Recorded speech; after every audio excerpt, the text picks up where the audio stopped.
Kita, umat manusia, adalah bangsa yang sangat luar biasa.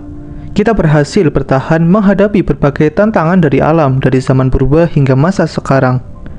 Nenek moyang kita berhasil melintasi berbagai zaman dengan beragam adaptasi, seperti pada awal kehidupan manusia.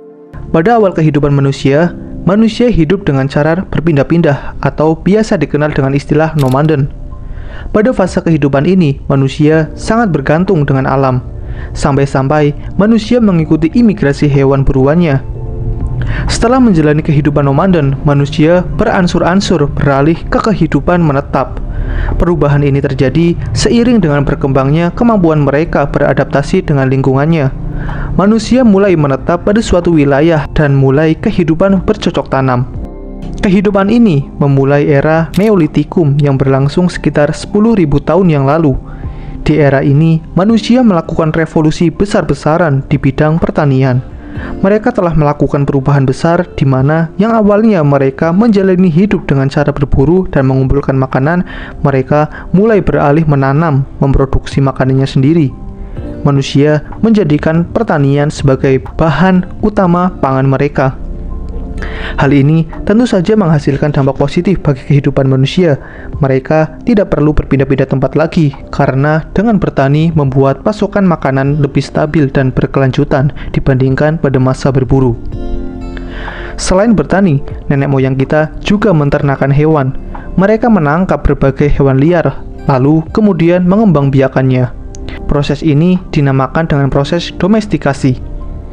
Nah, pada episode kali ini, kita akan membahas apa itu domestikasi dan bagaimana proses domestikasi berlangsung dan menjadi awal mula manusia menternakan hewan.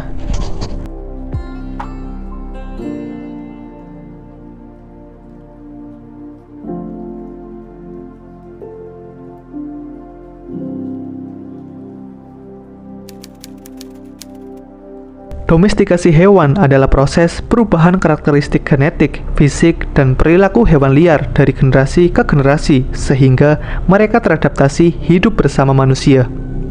Kalau disederhanakan, domestikasi adalah proses manusia menjinakkan alam untuk memenuhi kebutuhan mereka. Domestikasi juga bisa dilakukan pada hewan dan tumbuhan. Namun, kata penjinakan tidak sepenuhnya benar dalam kasus domestikasi, karena penjinakan lebih fokus pada individu. Jadi, penjinakan itu hanya berlaku pada satu individu hewan liar yang dibuat menjadi jinak dan bisa berinteraksi dengan manusia, misalnya pada burung beo. Seekor burung beo yang ditangkap dari alam liar, kemudian dilatih untuk mengucapkan kata-kata dan kalimat tertentu. Kemudian, burung beo dapat melakukannya. Karena telah melakukan interaksi dalam waktu yang lama dengan manusia, burung beo ini menjadi jinak. Namun, burung beo ini tetaplah seekor burung beo yang memiliki naluri liar dan insting bertahan hidup di alamnya. Sementara untuk domestikasi tidak terpaku pada satu individu saja, namun mencakup seluruh populasi. Domestikasi adalah proses mengubah seluruh spesies atau ras hewan atau tumbuhan menjadi jinak dan bergantung pada manusia selama beberapa generasi. Proses ini melibatkan perubahan genetik, fisik, dan perilaku yang diturunkan ke keturunannya. Kasus domestikasi yang paling klasik adalah domestikasi anjing. Pada awalnya, anjing merupakan serigala liar.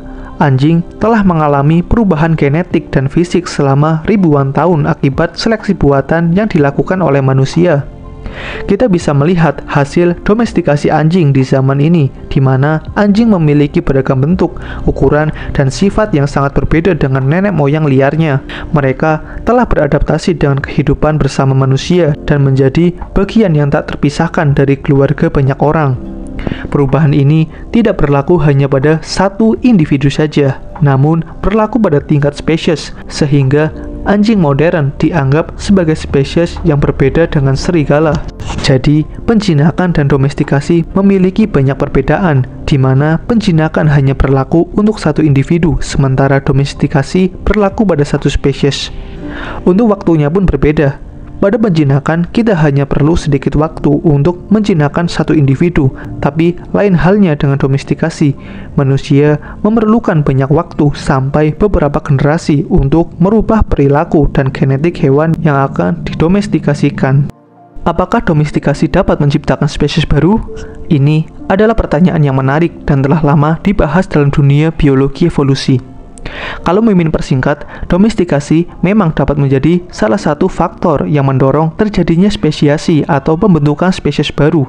Namun, proses ini tidak selalu terjadi dan membutuhkan waktu yang sangat lama serta kondisi lingkungan dan genetik yang spesifik. Mengapa dapat menciptakan spesies baru? Faktor pertama adalah karena seleksi buatan yang dilakukan oleh manusia. Manusia zaman dulu memilih sifat-sifat tertentu pada hewan atau tumbuh yang akan mereka domestikasikan. Proses seleksi buatan ini menyebabkan perubahan genetik yang signifikan dari waktu ke waktu. Kemudian, hewan atau tumbuhan hasil domestikasi seringkali diisolasi secara reproduksi dari populasi asalnya. Artinya, hewan atau tumbuhan hasil domestikasi akan dikawinkan dengan hewan atau tumbuhan domestikasi lain, bukan dikawinkan dengan spesies asalnya. Dan yang terakhir, hewan dan tumbuhan hasil domestikasi hidup dalam lingkungan yang sangat berbeda dengan spesies asalnya. Adaptasi di lingkungan baru yang terjadi dalam waktu yang lama dapat menyebabkan perubahan genetik yang signifikan. Itulah penyebab mengapa domestikasi dapat melahirkan spesies baru.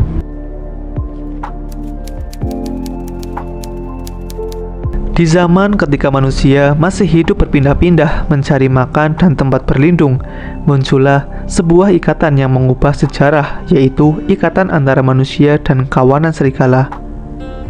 Serigala sebagai pemburu ulung tertarik pada sisa-sisa makanan di sekitar pemukiman manusia. Beberapa di antara mereka yang lebih berani atau mungkin lebih penasaran mulai mendekati manusia. Dari interaksi ini muncullah individu-individu serigala yang lebih jinak dan mudah beradaptasi dengan kehadiran manusia. Manusia yang melihat potensi serigala sebagai pemburu handal dan penjaga yang setia mulai membesarkan anak-anak serigala yang menunjukkan sifat jinak yang lebih ramah dan proses domestikasi pun dimulai. Selama ribuan tahun, melalui seleksi alam dan interaksi yang terus-menerus, serigala yang hidup berdampingan dengan manusia mengalami perubahan fisik dan perilaku. Mereka menjadi lebih kecil, lebih jinak, dan lebih mudah beradaptasi dengan manusia. Bukan hanya serigalanya saja yang berubah, manusia juga mengalami hal yang sama.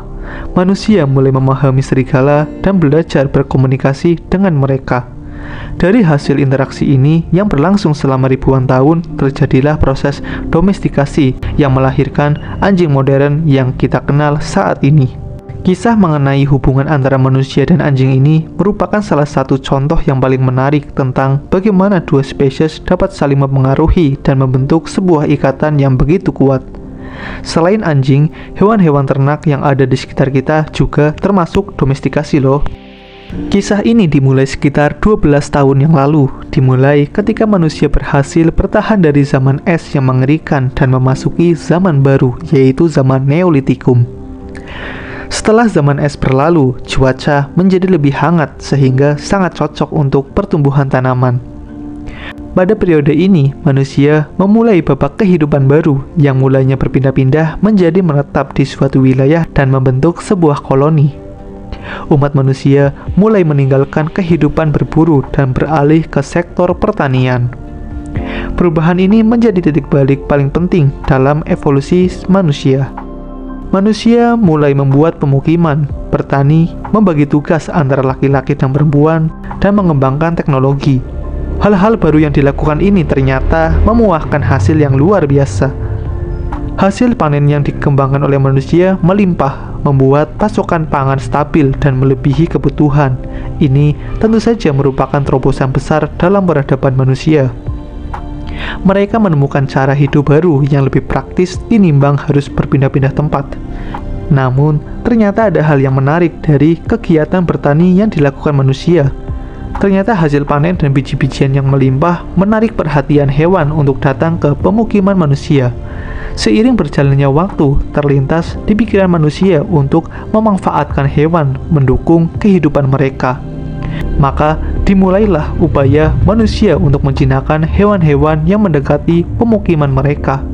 Manusia mulai menangkapi hewan-hewan tersebut, merawat, memberi makan, dan mengembangbiakannya. Sama persis seperti kasus domestikasi yang terjadi pada serigala. hewan-hewan yang ditangkap dan diternakan oleh manusia mulai berubah dari bentuk fisik, perilaku, dan genetiknya, sehingga lahirlah hewan-hewan ternak masa kini. Anjing, kuda, sapi, kambing, domba, babi, ayam, dan bebek merupakan binatang umum yang ada pada peternakan. Mereka semua adalah hewan hasil domestikasi yang dilakukan oleh manusia. Apakah mereka didomestikasi secara bersamaan? Tidak. Proses domestikasi hewan-hewan tersebut terjadi pada waktu yang berbeda dan di belahan bumi yang berbeda pula. Seperti anjing yang didomestikasi sekitar 15.000 tahun yang lalu pada zaman es. Kemudian ada sapi yang didomestikasi sekitar 8.000 tahun yang lalu di Timur Tengah, dan kuda yang didomestikasi sekitar 4.000 tahun yang lalu di wilayah stepa Eurasia. Jadi, binatang ternak saat ini bukan berasal dari wilayah yang sama, namun mereka berasal dari belahan bumi yang berbeda-beda dengan waktu domestikasi yang berbeda pula. Mereka berada di peternakan yang sama karena perkembangan teknologi transportasi yang semakin pesat sehingga manusia modern bisa memelihara mereka di satu wilayah. Apakah semua hewan bisa didomestikasi? Untuk menjawab pertanyaan ini, terdapat hipotesis dari para peneliti. Hewan yang mudah didomestikasi adalah hewan yang memiliki jiwa sosial yang tinggi. Mereka hidup di dalam suatu kelompok yang memiliki struktur sosial yang jelas. Jadi, hewan yang hidup secara berkelompok seperti serigala lebih mudah didomestikasi daripada hewan yang hidup sendiri atau soliter. Kemudian, hewan yang mudah didomestikasi memiliki cara makan yang fleksibel dan mampu beradaptasi dengan berbagai jenis makanan, terutama makanan yang berada di sekitar manusia. Tingkat pertumbuhan hewan pun harus cepat. Hewan yang cepat tumbuh dewasa dan mencapai tingkat kematangan seksual yang lebih cepat akan cepat berkembang biak.